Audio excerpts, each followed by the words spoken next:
नमस्कार, मैं हूं आपके साथ विश्वेश तिवारी और आप देख रहे हैं न्यूज टुडे। वक्त हो चुका है छत्तीसगढ़ से जुड़ी कुछ प्रमुख खबरों का। राजधानी रायपुर में लगभग 5 कारोबारी के यहां इनकम टैक्स के छापे पड़े हैं। छत्तीसगढ़ के मुख्यमंत्री भूपेश बघेल ने इन छापों के बाद पलटवार करते हुए कहा है कि ईडी के अधिकारी यहां परमानेंट रहने लगे हैं। उन्होंने अपने बच्चों का एडमिशन भी स्कूल में करा दिया है। अब चुनाव नजदीक है, इनकम टैक्स डिपार्टमेंट भी यही रणनीति अपना रहा है। जैसे जैसे चुनाव नजदीक आएगा वैसे वैसे इनकम टैक्स और ईडी की रेड का दौर तेज होगा। ईडी के अधिकारी यहाँ परमानेंट रहने लग गए हैं और अपने बच्चों की एडमिशन तक स्कूलों में करा लिए। समझ गए ना? अगले साल तक रहेंगे। पूरा मतलब फरवरी मार्च तक के जब तक लोकसभा ना हो जाए तब तक परीक्षा भी हो जाएगा, एक सत्र तो हो ही जाएगा ना, तो बच्चों की एडमिशन भी करा लिए। अब आईटी वाले भी आ रहे हैं, वो लोग भी अपना यही थोड़ा ठिया हुआ देख ले किराए का मकान। रेप के बाद हत्या में गिरफ्तार आरोपियों ने बताया कि पहचान उजागर के डर से महिला के साथ दुष्कर्म के बाद कर दी थी हत्या। जी हां, दंतेवाड़ा जिले के गीदम के अंतर्गत हाउनार में 10 दिन पहले एक विवाहित महिला के साथ दुष्कर्म कर उसकी हत्या कर दी गई थी। इस मामले में 2 आरोपी को आज पुलिस ने गिरफ्तार कर लिया है। पत्रकार वार्ता में एसपी गौरव राय ने इसकी जानकारी दी और बताया कि आरोपियों ने कुएं में नहाकर लौट रही महिला के साथ पहले अनाचार किया था, फिर पहचान उजागर होने के डर से उसी की साड़ी से उसका गला घोंटकर उसकी हत्या कर दी थी। महिला पहले से ही बीमार थी और कमजोर हो गई थी। इस वजह से उसने अपने साथ हुए इस घटना का पुरजोर विरोध नहीं किया और 28 मई को पीड़िता के पति ने गीदम थाने में रिपोर्ट दर्ज कराई थी कि उसकी पत्नी शाम को नहाने के लिए बाल्टी में कपड़ा लेकर निकली थी। खेत के कुएं में नहाने गई थी, शाम 7 बजे तक वापस नहीं आई तो उसकी तलाश करने पर कुएं से कुछ दूर कुसुम पेड़ के नीचे बाल्टी और कपड़ा मिला था। कुएं के बाईं ओर महुआ पेड़ के नीचे पीड़ित का अधनंग अवस्था में लाश मिला, जिसे गिदम सरकारी अस्पताल में उसके परिजन लेकर आए तो डॉक्टरों ने उसे मृत घोषित कर दिया था। महिला की हत्या कर रेप दुष्कर्म करके उनकी हत्या कर दी गई, जिसकी थाना गीदम में सूचना पर मर्ग कायम किया गया। मर्ग कायम पश्चात पोस्टमार्टम रिपोर्ट के आधार पर अपराध क्रमांक 77/23 पंजीबद्ध किया गया धारा 302, 376 के अंतर्गत। इसके पश्चात थाना गीदम और मामले की सेंसिटिविटी को देखते हुए एक स्पेशल इन्वेस्टिगेशन टीम गठित की गई। हम लोगों को 2 आरोपी जो फाइनली मिले कि ये 2 आरोपी ने इस घटना को अंजाम दिया है, दशाराम और मुन्ना भास्कर। ये दोनों उसी गांव के रहने वाले हैं और इसके पश्चात बाकी सब इन्वेस्टिगेटिव पहलू को देखते हुए हम दोनों ने पुलिस ने इन दोनों आरोपियों को गिरफ्तार कर न्यायिक रिमांड पर भेजा। न्यूज टुडे से लाल शाह की रिपोर्ट। भारतीय जनता पार्टी प्रदेश अध्यक्ष अरुण साव के 2 दिवसीय दौरे में बस्तर में सर्व आदिवासी समाज व भारतीय जनता पार्टी के कार्यकर्ताओं ने कमल के फूल देकर किया भव्य स्वागत। विधानसभा चुनाव को मद्देनजर रखते हुए राजनीतिक दलों की सरगर्मी बढ़ गई है। इसी सिलसिले में भारतीय जनता पार्टी के प्रदेश अध्यक्ष 2 दिवसीय बस्तर प्रवास के दौरे पर आ रहे हैं। वहीं बस्तर में छत्तीसगढ़ सर्व आदिवासी समाज जिला बस्तर के जिला महासचिव नील कुमार बघेल के नेतृत्व में भव्य स्वागत किया गया, जिसमें मुख्य रूप से छत्तीसगढ़ सर्व आदिवासी समाज के प्रांतीय उपाध्यक्ष राजाराम तोंडेम एवं भारतीय जनता पार्टी के कार्यकर्ता व मंडल पदाधिकारी बड़ी संख्या में मौजूद रहे। रायपुर से निकलकर किरंदुल तक जाना है। जगह जगह कार्यकर्ताओं से, विभिन्न समाज के लोगों से मिलते हुए, बातचीत करते हुए निकल रहा हूं। दंतेवाड़ा में संयुक्त मोर्चे का सम्मेलन है और किरंदुल में साहू समाज का एक कार्यक्रम है और फिर बस्तर जिले के कल विभिन्न कार्यक्रमों में शामिल होऊंगा। न्यूज टुडे से लाल शाह की रिपोर्ट। महिलाओं को जागरूक करने को लेकर निकाली गई मुख्यमंत्री महतारी रथ का हुआ कांकेर में समापन। छत्तीसगढ़ राज्य महिला आयोग द्वारा महिलाओं को जागरूक करने के लिए निकाली गई मुख्यमंत्री महतारी रथ का आज समापन कांकेर में किया गया। यह रथ छत्तीसगढ़ के लगभग 23 जिलों की यात्रा कर कांकेर पहुंची थी। इसमें लघु फिल्मों के माध्यम से महिलाओं को जागरूक करने का कार्य किया जा रहा है, जिसका मुख्य उद्देश्य महिलाओं को कानूनी प्रावधानों की जानकारी, संवैधानिक अधिकारों की जानकारी, सामाजिक, आर्थिक और राजनीतिक रूप से सशक्त बनाने की योजना है। इस दौरान प्रमुख रूप से राज्य महिला आयोग डॉक्टर किरणमयी नायक, संसदीय सचिव एवं विधायक Shishupal Sori, collector doctor Priyanka Shukla, police अधीक्षक दिव्यांग पटेल व काफी संख्या में महिलाएं मौजूद रहीं। नारायणपुर बाजार बस स्थल में हजारों अबू झमाड़िया जनजाति के आदिवासियों का चल रहा प्रदर्शन। माड़ बचाओ सुरक्षा मंच के बैनर तले 3 सूत्रीय मांग को लेकर चल रहा विरोध प्रदर्शन। जल जंगल जमीन बचाने व मूल पेशा कानून लागू करने, वर्तमान वन संरक्षण को हटाकर पूर्व वन संरक्षण अधिनियम लागू करना शामिल करने की कर रहे हैं मांग। कल देर शाम में से पहुंचे हैं हजारों अबू झमाड़िया आदिवासी। सर्व आदिवासी समाज के प्रांतीय अध्यक्ष अरविंद नेताम पहुंचे धरना स्थल। नाच गाने के माध्यम से आदिवासी युवाओं ने जाहिर किया दर्द। देखिए, अबूझ माड़ वास्तव में राज्य सरकार के अंडर नहीं है, वो बिल्कुल स्वतंत्र है, पर ये जबरदस्ती पेशा कानून को बाहर लेकर के वहाँ कुछ भी कर रहे हैं। देखिए, पेशा कानून की तो जब से राज्य सरकार ने नियम बनाया ना, उसकी तो खत्म कर दिया। जो अधिकार ग्राम सभा को था पूरा पावर, वो शायद नियम बना के खत्म कर दिया, तो पेशा कानून भी कमजोर हो गया। ये चिंता का विषय है और आने वाले समय में इसी को लेकर के बहुत बड़ा आंदोलन होगा इस देश में। सर्व आदिवासी समाज के नेतृत्व में अबूझ क्षेत्र के निवासी जो आदिवासी हैं वो यहाँ पर मांगों को लेकर उन्होंने ज्ञापन दिया है। मूल रूप से पेशा कानून में संशोधन, वन संरक्षण अधिनियम में संशोधन और ग्राम सभा की क्या भूमिका होनी चाहिए, इसके संबंध में इन्होंने ज्ञापन दिया है। मेरे तरफ से उन्हें सूचित किया गया है कि इनमें से अधिकतर जो मांगे हैं इनका निराकरण शासन स्तर पर होना है।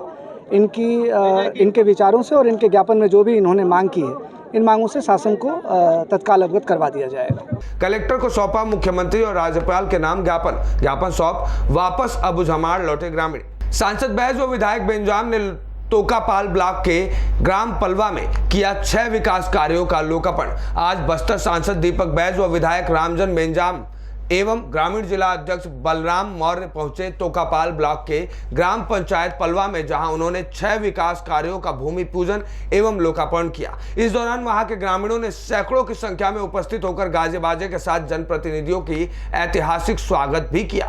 ए न्यूज़ टुडे से लाल शाह की रिपोर्ट। बस्तर के विकास में मितानिनों की भूमिका उल्लेखनीय। रेखचंद जैन नगरनार में आयोजित कार्यक्रम में शामिल हुए विधायक मितानिनों के योगदान को सराहा, समस्याओं के निराकरण का आश्वासन भी दिया। जगदलपुर मितानिनों को योगदान देश राज्य के साथ बस्तर के विकास में अधिक है।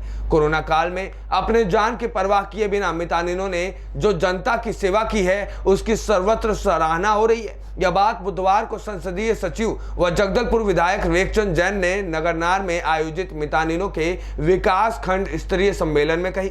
ए न्यूज़ टुडे से लाल शाह की रिपोर्ट। समाधान महाविद्यालय में हुआ परिचर्चा का आयोजन। किसान नेता योगेश तिवारी हुए शामिल। विद्यार्थियों ने पूछे योगेश तिवारी से सवाल। किसान नेता राष्ट्रीय पार्टी में हो सकते हैं शामिल। बेमेतरा जिला मुख्यालय अंतर्गत स्थित समाधान महाविद्यालय में समर कैंप के दौरान आज समाज के प्रति व्यक्ति की भूमिका को लेकर एक कार्यक्रम आयोजित हुआ है, जहां अध्ययनरत सैकड़ों विद्यार्थी मौजूद रहे। वहीं कार्यक्रम के मुख्य अतिथि किसान नेता योगेश तिवारी से विद्यार्थियों ने समाज से जुड़े अनेकों सवालात किए। समाधान कॉलेज में समर कैंप का आयोजन किया गया है, तो आज समाज के प्रति व्यक्ति की जिम्मेदारी को लेकर एक परिचर्चा में मुझे बुलाया गया था, तो मैंने यहाँ भाग लिया है।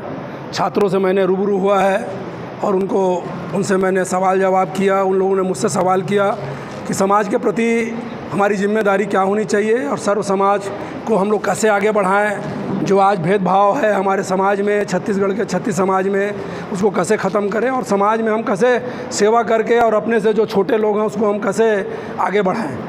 ए न्यूज़ टुडे से सुरेंद्र धीवर की रिपोर्ट। माड़पाल के कुदई माता व नगरनार के जलनी माता मेला में शामिल हुए विधायक रेखचंद जैन। पूजा कर सुख समृद्धि व शांति की कामना की। मंगलवार शाम संसदीय सचिव व जगदलपुर विधायक रेखचंद जैन माड़पाल तथा नगरनार के मेला मड़ई में सम्मिलित हुए। दोनों स्थानों पर क्रमशः कुदई माता व जलनी माता के वार्षिक मेला मड़ई का आयोजन किया गया था, जहाँ सैकड़ों लोग पहुंचे थे। विधायक ने देवगुड़ियों में पूजा अर्चना कर बस्तर अंचल तथा राज्य के सुख समृद्धि व शांति की कामना की। उनके साथ उपस्थित लोगों व ग्रामवासियों ने माता कुदई तथा शीतलनी माता का जयकारा लगाया। विधायक रेखचंद जैन ने पूजा पश्चात मेला में आए देवों तथा देवियों की भी पूजा की और रस्म के अनुसार मानदान किया। ए न्यूज़ टुडे से लाल शाह की रिपोर्ट। चांपा एसडीएम का स्थानांतरण करने के लिए अधिवक्ता संघ ने जिले के कलेक्टर से की मांग। चांपा अधिवक्ता संघ ने एसडीएम के कार्यों पर इच्छा अनुकूल काम की प्रवृत्ति पर लगाया गंभीर आरोप। अधिवक्ता संघ ने बताया, एसडीएम मैडम किसी भी प्रकरण को समय पर निराकरण नहीं करती हैं और पक्षकारों को अगला पेशी का समय भी नहीं बताती, जिससे आम जनता का अधिकार का हनन हो रहा है। इस संबंध में लिखित शिकायत अधिवक्ता संघ ने जिले के कलेक्टर जांजगीर से करते हुए एसडीएम को स्थानांतरण करने की मांग किए थे, लेकिन शिकायत पर महीने गुजर जाने के बाद भी कलेक्टर के द्वारा किसी प्रकार से कोई संज्ञान नहीं लिया गया, जिससे अधिवक्ता संघ काफी नाराजगी जता रहे हैं। जब इस संबंध में मीडिया द्वारा जानकारी लिया गया तो एसडीएम मैडम अपने ऊपर लगे सभी आरोपों को निराधार और बेबुनियाद बता रही हैं। वहाँ पे जो आदेश के लिए रखा जाता है उस पर पेशी नहीं दिया जाता, जिससे अधिवक्ता पक्षकार को ये मालूम नहीं होता कि आगामी प्रकरण में क्या हुआ है, आदेश कब हुआ है, जिससे कि जो पक्षकारगण का जो संवैधानिक अधिकार है उसका हनन हो रहा है। और पदस्थ बाबू के द्वारा लिमिटेशन ख़त्म होने के बाद पक्षकारगण को बुलाया जाता है, बुलाकर बतलाया जाता है कि इसमें आदेश हुआ है, जिससे समय अवधि निकल जाने के कारण अधिवक्तागण पक्षकारगण अपील करने में असुविधा होता है।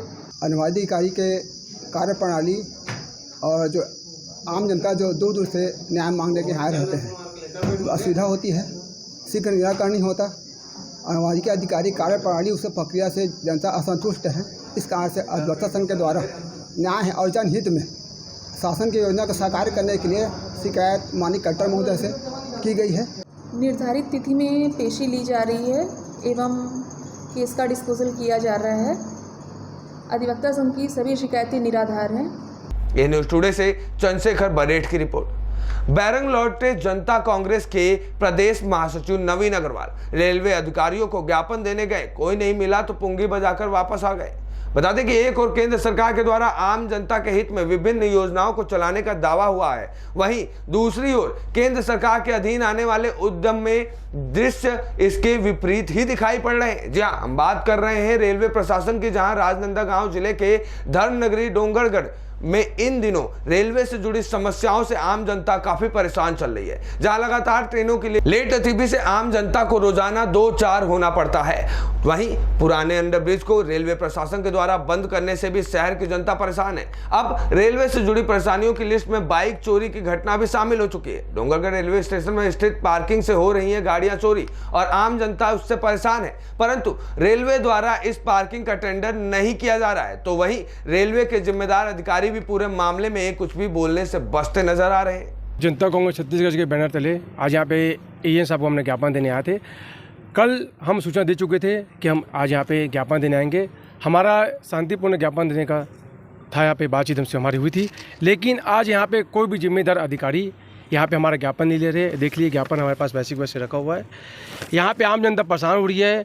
रेलवे परिसर से गाड़ियाँ चोरी हो रही है, जिसमें ना ही इनके यहाँ के अधिकारी ध्यान दे रहे हैं और ना ही इनके पुलिस ध्यान दे रही है।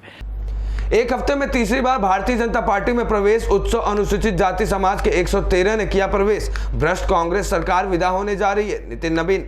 भारतीय जनता पार्टी में एक सप्ताह में तीसरी बार प्रवेश उत्सव ने छत्तीसगढ़ की राजनीति में धूम मचा दी है। आज जांजगीर लोकसभा क्षेत्र प्रवास में प्रदेश भारतीय जनता पार्टी के सह प्रभारी नितिन नवीन ने बड़ी संख्या में भारतीय जनता पार्टी के नए सदस्यों को पार्टी में शामिल किया। लोकसभा सांसद गुहाराम अजगल्ले, लोकसभा क्षेत्र के प्रभारी गौरीशंकर अग्रवाल, जिला प्रभारी गिरधर गुप्त, राष्ट्रीय उपाध्यक्ष अनुसूचित जाति मोर्चा श्रीमती कमला देवी पाटले की उपस्थिति में स्थानीय विधायक सौरभ सिंह के नेतृत्व में अलग तरह विधानसभा क्षेत्र अनुसूचित जाति वर्ग के 113 कार्यकर्ताओं ने भारतीय जनता पार्टी के नीति रीति व प्रधानमंत्री नरेंद्र मोदी के कार्यों से प्रभावित होकर भारतीय जनता पार्टी की सदस्यता ली। मोदी सरकार द्वारा धान के समर्थन मूल्य में की गई मामूली वृद्धि किसानों के साथ धोखा है।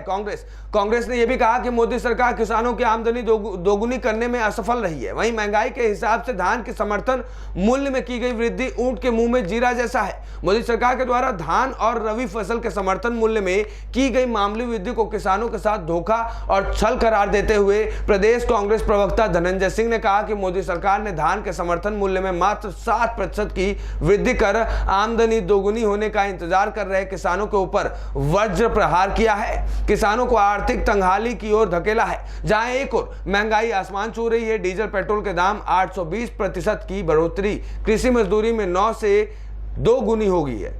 वहीं कृषि यंत्र और रासायनिक खाद, कीटनाशक, ट्रैक्टर पार्ट्स, ऑयल ग्रीस के दाम में बेतहाशा वृद्धि हुई और फसल बीमा की प्रीमियम में भी बढ़ोतरी के चलते कृषि लागत मूल्य 2014 के पहले के मुकाबले आज 2 गुना हो गया है। वहीं मोदी सरकार 9 साल में धान के समर्थन मूल्य में बढ़ी हुई लागत मूल्य के 1/4 भी बढ़ोतरी नहीं कर पाई है।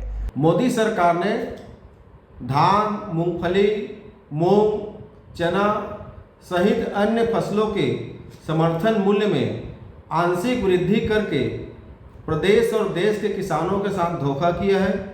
2022 तक किसानों की आमदनी दोगुनी करने का सपना दिखाने वाली मोदी सरकार अपने आदतन अनुसार एक बार और किसानों को धोखा दी है। पेट्रोल डीजल के दाम में जहां 800% की वृद्धि हुई है, रासायनिक खादों के दाम आसमान छू रहे हैं, कृषि यंत्रों पर मनमाना जीएसटी लिया जा रहा है, टायर ट्यूब के दाम बढ़े हुए हैं, मजदूरी दोगुनी हो गई है, वहाँ किसानों को उनकी उपज की कीमत में आंशिक वृद्धि कर देना ये सरासर अन्याय है। मोदी सरकार किसानों से किए वादों को पूरा करने में असफल रही है। रायपुर ग्रामीण विधानसभा के वार्ड क्रमांक 50 व 51 में 2 करोड़ के विकास कार्यों का भूमि पूजन, रोड, नाली सहित अतिरिक्त शाला कक्ष निर्माण की सौगात मिली। रायपुर ग्रामीण विधानसभा में निरंतर भूमि पूजन का कार्यक्रम चल रहा है। विकास कार्यों की सौगात क्षेत्र की जनता को विधायक द्वारा दिया जा रहा है। आज ग्रामीण विधानसभा के अंतर्गत वार्ड क्रमांक 50 व 51 में 2 करोड़ से ज्यादा के विकास कार्यों का भूमि पूजन विधायक सत्यनारायण शर्मा एवं जिला सहकारी बैंक के अध्यक्ष पंकज शर्मा द्वारा किया गया है। वार्ड क्रमांक 51 में जहां फुडहर में प्राइमरी एवं मिडिल स्कूल के कमरों के लिए 60 लाख के कार्यों का भूमि पूजन भी किया गया। ए न्यूज टुडे से हेमंत वर्मा की रिपोर्ट। छत्तीसगढ़ की प्रमुख खबरों के लिए जुड़े रहिए ए न्यूज टुडे के साथ।